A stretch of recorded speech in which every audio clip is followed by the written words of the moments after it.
야고보서 말씀을 두 번째로 나누고 있습니다.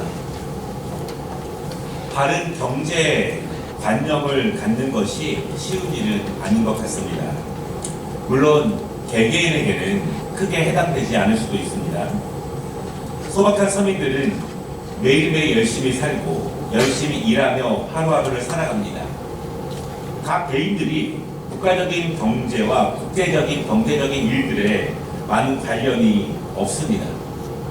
그렇지만 이 경제적인 것은요, 인간 사회의 가장 중요한 것 중에 하나가 되었습니다.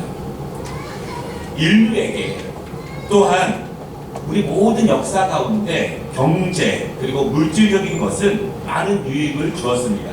그러나 반대로 가장 강력한 장애와 아픔을 주는 것도 사실입니다. 인류는 세계 1차, 2차, 3차 산업혁명을 거쳤고요. 이제는 세계 4차 산업혁명 시대에 이르렀습니다.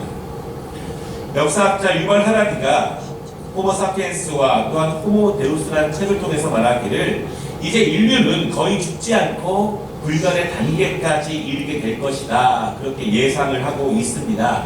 경제적인 힘과 그리고 과학적인 발전을 통해서 그것이 가능할 것이라고 예상합니다. 이러한 경제적인 것이 인류 사회에 많은 혜택과 좋은 점을 주었지만 또한 반대적인 일도 세상에는 굉장히 많이 있습니다. 마르크스와 엥겔스는요, 산업혁명의 정점에 있을 때에 사회적인 평등과 경제적인 평등을 주장하면서 공산주의, 사회주의 운동을 시작하게 됩니다. 아이러니하게도 공산주의 혁명의 굉장히 많은 부분들은요, 그들은 성경에서 영감을 얻었다, 그렇게 이야기를 합니다. 부자나 가난한 사람들이나 모두가 공평하게 사는 사회가 되어야 한다, 그렇게 그들은 믿습니다. 지금까지 보면 그들의 이론은 어찌 보면 인류 역사에서 성공적이지 못하게 보이는 것은 사실입니다. 여러분, 그렇지만 현대의 많은 나라들 가운데서요, 작지만 강한 나라들을 보면 그들은 오직 자본주의를 추구하기보다는 사회주의와 민주주의의 혼합적인 모습을 통해서 보다 평등하고 강건한 나라들을 많이 세우고자 노력하고 있습니다. 반면에 자본주의 그리고 시장 경제가 모든 것인 그런 나라들을 보면 국가적으로는 발전하는 모습이 있지만 그 안을 들여다보면 부익부, 빈익빈, 그리고 경제적인 격차가 더욱더 벌어지게 되고 그것이 사회의 많은 문제를 야기하게 되고, 더 중요한 것은 경제적인 차이가 모든 부분의 차이로 만들어지고 있다고 하는 아픈 현실을 보게 됩니다. 또한 이러한 경제적인 차이 때문에 많은 범죄들과 다툼들 그리고 끊임없는 분열들도 일어나고 있는 것이 사실입니다. 여러분, 그렇다면 우리는 어떻게 신앙적으로 경제적 관념을 가질 것인가? 물론 우리는 어찌 보면 우리 가정 경제에 집중하기도 어려울 수 있습니다. 그러나 그 신앙이라고 하는 것이 어떻게 경제적인 면에 영향을 줄 수 있는가? 또한 우리 신앙 공동체 안에서 경제적인 면을 우리는 어떻게 다루어야 하는가? 이것입니다. 더 중요한 것은요, 그리스도인들은 경제적인 면에 대해서 세상 사람들과 어떻게 달라야 하는가, 그것을 오늘 야고보서는 성경을 통해서 우리에게 가르쳐 주고 있습니다. 경제는 모든 인간에게 가장 중요한 것 가운데 하나입니다. 그렇기 때문에 우리는 신앙적인 가르침, 경제에 대한 신앙적인 가르침을 갖는 것은 너무나 중요합니다. 왜냐하면 바르지 않은 경제적 관념을 가지고 있었을 때 그것이 우리의 신앙의 진보를 방해할 수 있기 때문입니다. 오늘 본문의 상황은요, 분명히 초대교회 때 일어난 일들이 분명합니다. 흩어진 사람들이 이방 지역에 곳곳이 흩어져서 살아갑니다. 그 중에서 경제적으로 성공한 사람들도 예수를 믿고 교회에 나오기 시작합니다. 그러나 여전히 많은 그리스도인들은 가난 가운데 살아가며 신앙생활을 하고 있습니다. 여러분, 우리나라의 초대교회 시절을 보면 양반과 천민들이 함께 신앙생활을 하면서 신분의 격차 때문에 교회 안에도 많은 어려움이 있었는데, 아마도 초대교회 이 시절에는요, 많은 어려움 가운데 굉장히 중요한 어려움이 경제적인 차이 때문에 거룩한 신앙 공동체를 이루는 데 많은 어려움이 있었던 것이 분명합니다.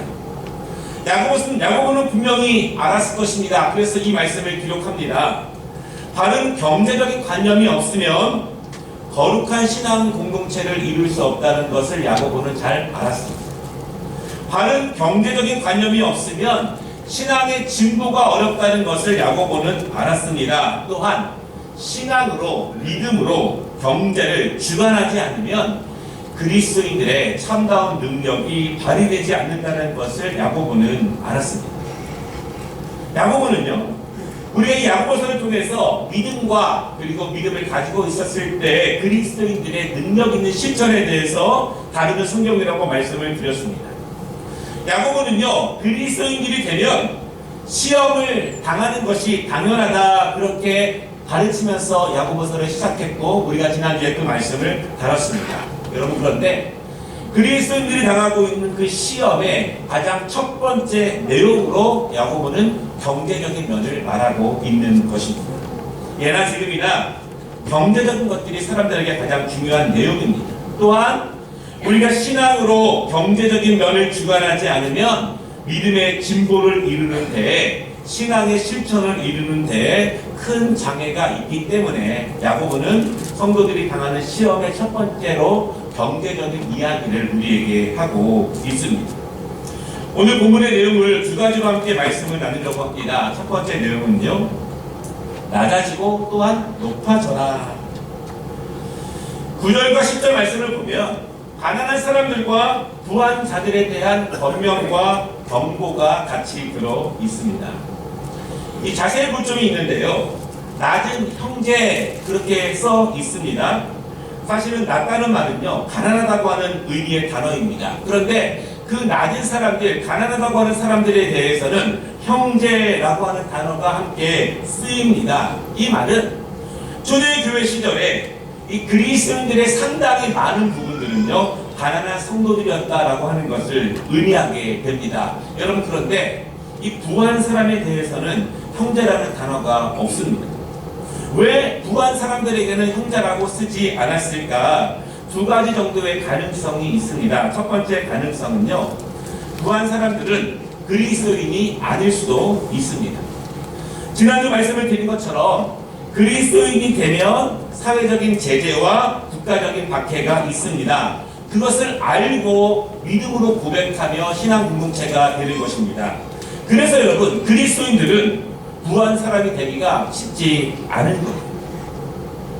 사회적인 제재와 박해가 있기 때문에 부해지기가 어렵습니다. 그렇게 보면 이 야고보가 말하고 있는 부한 사람들, 그들은 그리스도인을 핍박하는 교회 밖에 있는 부한 사람일 수도 있습니다. 부한 사람들에게 형제라고 말을 붙이지 않은 두 번째 이유는요, 아마 부한 사람들도 그리스도인이었지만 함께 예배를 드리는 신앙 공동체 안에 있었지만 그들이 영적으로 거듭나지 못한 사람으로 야고보가 판단했을 수도 있습니다. 함께 예배하고 있지만, 함께 신앙 공동체를 이루고 함께 앉아 있지만 진정한 그리스도인으로 거듭나지 못했고 그들에게 이 부함이 장애가 되기 때문에 야고보는 그렇게 말했을 가능성이 있다는 것입니다. 야고보는 가난한 사람들에게는 형제라고 말하지만 부한 사람에게는 그 단어를 사용하지 않는다는 것입니다. 먼저 오늘 본문을 보면은요, 야고보는 낮은 자들에 대해서 먼저 권면을 하고 있습니다. 가난한 자들인데요, 왜 낮은 자라고 말할까요? 가난한 것과 낮은 것이 무슨 관계가 있을까요? 그것은 사실 세상 사람들의 시각을 의미합니다. 세상은요, 가난한 사람들을 낮은 자라고 생각합니다. 그렇게 판단합니다. 또한 그렇게 부립니다. 그렇게 업신여깁니다. 특별히 자본주의 사회에서는요, 가난한 사람들을 낮게 보고 천하게 보고 마음대로 할 수 있는 존재로 보기도 합니다. 그런데 문제는 이러한 시대적인 상황과 세상 사람들의 판단들이 그리스도인들에게도 스스로 낮게 여겨진다는 것입니다.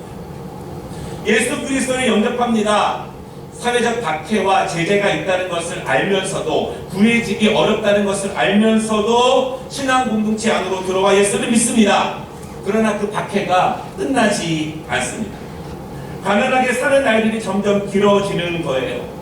나만 가난하면 견딜 수 있는데 우리 자손들까지 계속 예수를 믿는다는 이유로 가난과 가난이 이어지게 됩니다. 그리고 사회에서는 계속 무시를 당하게 됩니다. 삶이 고단해지고 불편해지게 됩니다. 그렇게 오랜 시간 지속되다 보면 그리스도인들도 자칫, 그래, 나는 낮은 사람들이야, 나는 그렇게 업신여김을 당해도 돼, 세상 사람들이 그렇게 말하는 그러한 시각이 그리스도인들의 시각이 될 수도 있다라고 하는 것입니다. 그래서 야고보는 권면합니다. 가난한 그리스도인들에게 권면하는 거예요. 너희는 가난하다, 그러나 너희는 낮은 존재는 아니다. 너희의 가난함이 무엇 때문인가? 그것이 예수 때문이 아닌가? 너희는 예수 때문에 스스로 박해 안으로 들어왔고, 예수 때문에 스스로 삶의 불편함으로 들어왔고, 그러므로 너희는 낮은 존재가 아니라는 것입니다. 가난이 너희를 낮게 하는 것이 아니다. 너희는 세상적으로 가난하지만 너희는 영적으로 존귀한 자이다. 너희는 높은 자들이다. 너희는 하나님의 나라에서 높다. 그것을 자랑하라. 이렇게 말씀하고 있습니다. 여러분, 이것이 진리이고 이것이 복음이라는 사실을 믿으시기를 바랍니다. 우리는 가난할 수 있습니다. 그러나 우리의 존귀함과 높다는 것을 크게 자랑할 수 있는 우리 모든 성도들이 되시기를 주님의 이름으로 축원합니다. 야고보는 또한 부한 사람들에게 권면을 합니다. 그들이 외형적으로는 그리스도인이지만 진정으로 거듭난 그리스도인이 아닌 사람들인지, 아니면 정말 그리스도인들이 아니라 저 밖에 있는 부한 사람들인지 그것은 관계없습니다. 야고보는 말하기를 부한 사람들은 낮아지는 것을 자랑스러워하라, 그렇게 권면하고 있습니다. 그럼 무슨 의미일까요? 낮아짐은 겸손함을 의미합니다. 낮아짐은 온유함을 의미합니다. 우리가 그리스도를 닮아가는 증거는 내가 친절해지고 따뜻해지고 또한 온유해지는 것이 증거입니다. 낮아지는 것은 다른 사람을 존중하는 것입니다. 낮아지는 것은 내가 먼저 그 낮은 일을 하는 것입니다. 낮아짐은 나를 주장하는 것이 아닙니다. 낮아지는 것은 예수님의 성품이고, 낮아지는 것은 예수님을 닮아가는 것입니다. 우리가 손과 발로 왜 봉사를 합니까? 지저분한 것을 왜 만집니까? 추운 날씨에 왜 그 일을 합니까? 그것은 예수님을 닮아가기 때문에, 성령께서 나를 그렇게 인도하시기 때문에, 그것이 그리스도인의 성숙의 증거이기 때문에 우리는 그렇게 하는 것입니다. 사랑하는 여러분, 낮아짐으로 우리의 신앙의 성숙을 증명할 수 있는 우리 모두가 되시기를 주님의 이름으로 축복합니다. 자기를 주장하는 것이 낮아짐이 아닙니다. 자기 의를 주장하는 것이 낮아짐이 아니라 오직 그리스도 안에서 내가 진정으로 낮아지는 것, 바로 야고보는 부한 사람들에게 그것을 말하고 있습니다. 낮아지는 것은 나를 내려놓는 것입니다. 낮아진다고 하는 것은 내가 죽고 예수님이 사는 것입니다. 내가 살면 그것이 내 신앙의 증거의 가장 큰 올무가 되고 장애물이 됩니다. 야고보는 말합니다. 부한 사람들에게 물질을 의지하지 말라고, 물질만 바라보지 말라고, 영적인 낮아지는 것, 그리고 낮은 자의 길을 걸어가신 예수님의 그 모습을 자랑하라고 권면을 합니다. 초대교회 시절에요, 점점 귀족들도 복음 안으로 들어오게 됩니다. 그리고 순결한 그리스도인들과 결혼을 한 이방 나라의 이방인들, 부자들, 귀족들도 많이 교회 안으로 들어오게 됩니다. 그들은 세상적으로 지위가 높은 사람들입니다. 그러나 그들에게 말합니다. 너희는 세상적인 지위를 가지고 신앙 공동체 안에서도 주장하지 말라. 다르다는 것. 세상의 지위가, 세상의 부함이 믿음 안에서의 부함이 아니라고 말합니다. 그 세상의 지위와 부함을 주장하는 것이 아니라 예수님을 섬기며 따라가며 낮아져라, 그렇게 말씀하고 있습니다. 바라기는 우리가 주님을 따라가며 우리의 믿음의 진보와 신앙의 성숙을 낮아짐으로 증명할 수 있는 우리 모든 성도들이 되시기를 주님의 이름으로 축복합니다. 두 번째는요, 왜 높아지고 그럼 왜 낮아져야 하는가? 이 야고보의 가르침 중에서 우리가 늘 기억해야 될 것이 있는데요, 믿음의 사람들은 세상 사람들의 기준으로 보지 말아라라고 하는 것입니다. 세상 사람들의 기준으로 나 자신도 보지 말아야 하지만 다른 사람들도 세상 사람들이 바라보는 기준으로 보지 말라는 것입니다. 내가 가난하다고 해서 그것이 영적 가난함이 아니라는 것이죠. 내가 부하다고 해서 그것이 나의 영적 부함을 의미하는 것이 아닙니다. 나의 부함이 그래서 사람들과의 관계에서 조금 당당하게 보이는 것이, 조금 여유 있어 보이는 것이, 조금 편안해 보이는 것이 영적인 부유함이 아니기 때문에 그것 가지고 당당하지 말라, 그렇게 말합니다. 여러분, 사회적인 부유함으로 신앙 공동체 안에서도 부유함을 자랑한다면 그것만큼 촌스러운 것이 어떻게 있습니까? 가장 무식한 모습일 수 있습니다. 조금 여유 있다고 해서, 조금 괜찮다고 해서 그것이 신앙의 기준으로 당당한 것이 아니라고 야고보는 말하고 있습니다. 그러면 우리는 왜 높아져야 하고 왜 낮아져야 하는가? 왜 가난한 사람들은 스스로 높아져야 하고 왜 부한 사람들은 스스로 낮아져야 하는가? 10절을 보면요, 이렇게 말합니다. 이는 그가 풀의 폭과 같이 지나가니라. 여러분, 10절은요 명백하게 종말론적인 말씀입니다. 끝이 있다는 이야기입니다. 더 중요한 것은 곧 끝난다는 이야기입니다. 지금 높아져 봐야, 지금 자랑해 봐야 금방 끝난다는 것을 의미합니다. 야고보는요 이 부한 사람들을요 풀의 꽃으로 비유하고 있는데, 이 꽃은 야생화예요. 그냥 들의 잡초에 붙어있는 꽃이라는 의미입니다. 아주 아름다운 꽃도 아니고 아주 고귀한 꽃도 아닙니다. 야고보가 이렇게 강조하는 이유는 너희가 부함으로 높아지려고 하는 것이 이처럼 허무하고 아무것도 아니라는 것을 강조합니다. 야생화는요 며칠밖에 그 화려함을 뽐내지 못합니다. 아주 잠깐 시간 동안의 화려함만 가지고 있습니다. 그것을 영원한 것처럼 자랑하지 말라. 잠깐 화려한 것이 영원할 것처럼 자랑한다면 그것이야말로 가장 무지하고 가장 불쌍한 모습이라고 야고보는 가르치고 있습니다. 11절을 보십시오. 해가 돋고 뜨거운 바람이 불어 풀을 말리면 꽃이 떨어져 그 모양의 아름다움이 없어지나니 부한 자도 그 행하는 일에 이와 같이 쇠잔하리라, 그렇게 말씀합니다. 초대교회 성도들이 여러 가지 시험을 당하지만, 삶이 고단하고 힘들지만 그럼에도 믿음으로 이길 수 있는 힘은 단 하나입니다. 예수님이 곧 오신다는 믿음입니다. 곧 이 땅에 마지막이 온다는 믿음입니다. 이 땅에 마지막이 오고 예수님이 오시면 이 땅에서의 모든 것은 의미가 없다는 믿음이에요. 믿음을 포기하고 대신 얻으려고 했던 모든 것들도 예수님이 오시면 들의 풀과 같다는 믿음입니다. 예수님을 닮는 것을 포기하고 이 땅에서 얻은 모든 것들도 해가 뜨면 모두 말라진다는 것처럼 마지막 내내는 모두 사라진다는 믿음입니다. 예수님의 말씀을 따르는 대신 이 땅에서 얻어지는 것이 있다면, 그것이 평안함이라면, 이 땅에서의 편리함이라면, 잠깐의 즐거움이라면 예수님이 오시는 그날 모두 쇠잔할 것이라고 야고보는 말하고 있습니다. 야고보서의 주제는요 명백하게 믿음과 행함에 대한 가르침입니다. 너의 믿음을 어떻게 증명하겠느냐? 이 땅의 모든 사람들이 그러하듯이 그리스도인들에게는 이 경제적인 문제가 너무나 중요합니다. 이 문제에 대해서 야고보는 분명하게 가르칩니다. 세상 사람들처럼 판단하지 말라. 경제적인 판단으로 높음과 낮음을 주장하지 말라. 도리어 영적인 높음을 추구하고 영적으로 가난하다는 것을 부끄러워하라고 말하고 있습니다. 세상 사람들 앞에서 인정받고 높아지는 것을 추구하지 말고 하나님 앞에서 인정받는 것을 추구하라, 그렇게 말합니다.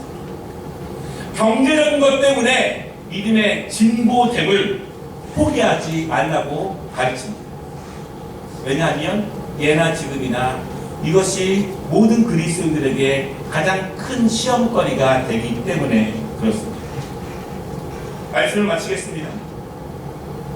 물론 경제적인 것이 아주 중요한데요, 왜 우리는 이 경제적인 것은 우리의 신앙으로 붙잡지 못하는 것일까요?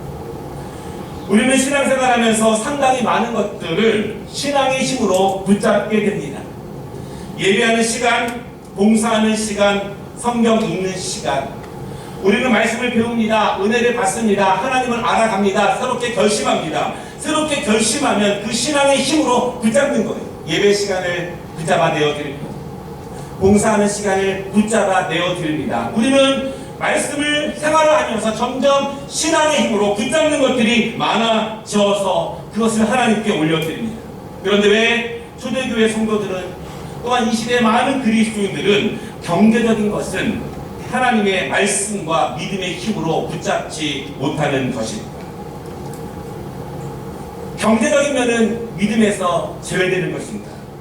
믿음은 경제적인 면을 붙잡는 데에는 능력이 없는 것입니다. 야고보의 가르침은 이것입니다. 오늘 우리가 함께 읽은 말씀은요, 8절에서 이어집니다. 우리는 지난주에 8절 말씀을 함께 나누었는데, 두 마음을 품어 모든 일에 정함이 없는 자로다, 그렇게 말씀합니다. 결국 우리의 마음이 두 마음으로 나뉘어졌기 때문에 그렇습니다. 한 마음이지만 온전한 마음이 되어야 하는데 이것이 두 마음으로 갈라진 것입니다. 우리가 분별할 수 있는 지혜가 없기 때문에 잠깐인 것과 영원한 것과 거짓 것과 참인 것과 또한 현재와 영원한 미래, 우리가 분별할 수 없는 지혜가 없기 때문에, 그리고 그 지혜를 얻기 위해서 기도하지 않기 때문에 그 인내를 우리가 얻을 수 없기에 우리의 마음은 이렇게 두 개로 나눠진다는 것입니다. 결국 믿음도 경제를 붙잡기 위해서는 모든 능력이 지혜로부터 나온다고 말씀하고 있습니다. 우리의 경제적인 면도 신앙의 힘으로, 믿음의 힘으로 붙잡기 위해서는 하나님이 주시는 지혜로부터 나옴을 믿으시기를 바랍니다. 기도로부터 나옴을 믿으시기를 바랍니다. 그리고 인내로부터 나옴을 믿으시기를 바랍니다. 우리는 엄청나게 부자들은 아닙니다. 그리고 어렵게 사는 성도들이 많이 계십니다. 그럼에도 불구하고 육적인 부유함을 자랑하는 대신 영적인 부유함을 추구하는 성도들이 되시기를 바랍니다. 육적인 가난함에 좌절하지 말고 하나님이 높여주시는 영적인 부유함을 마음껏 자랑할 수 있는 우리 모든 주의 종들이 되시기를 주님의 이름으로 축복합니다. 기도하겠습니다.